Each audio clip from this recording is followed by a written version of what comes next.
भैया हो तनी लागो हमर भाभी जी कहती आनंदिया से लम्बा पूजा पाठ से दूर भाग गए भैया हो हमर लम्बा पूजा पाठ से दूर भाग गए भौजी है जाइबो ना देव घरवा दुल्हा पर मिलल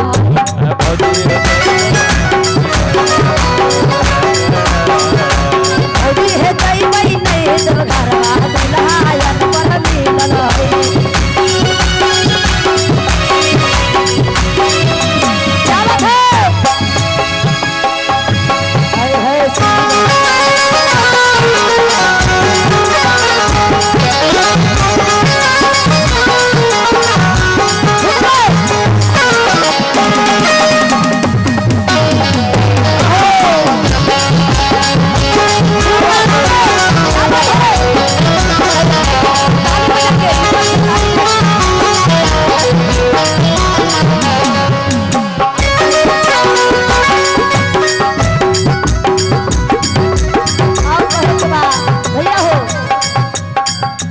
शिवाजी के गलवा नगवा हरवा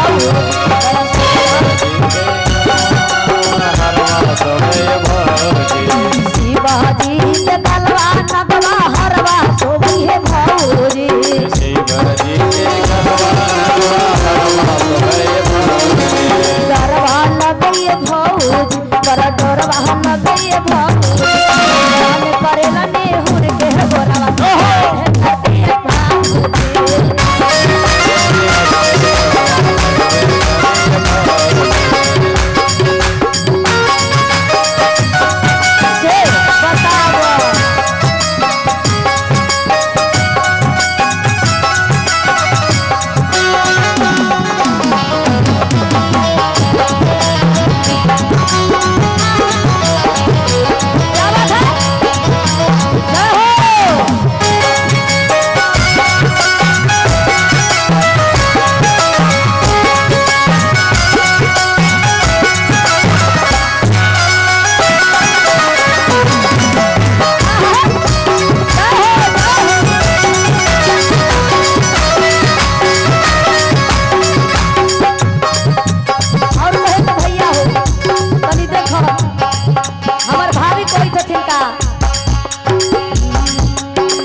चले के बा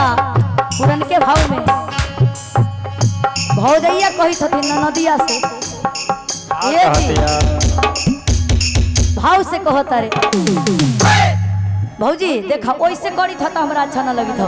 तनी इधर आके उधर आ जाए जी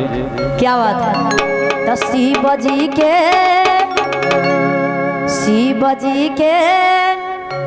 गालवा में नगवा शोभये भौजी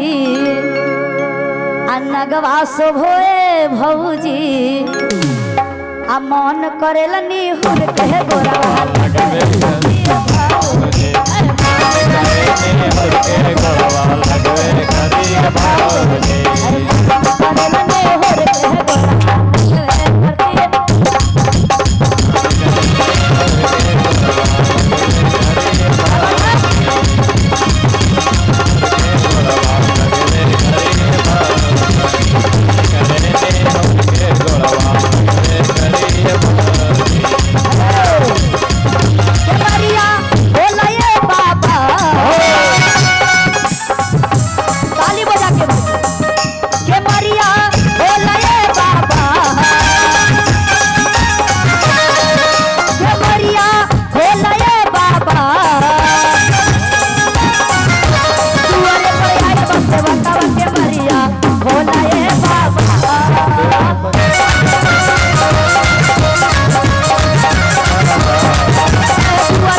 भोलेनाथ की जय।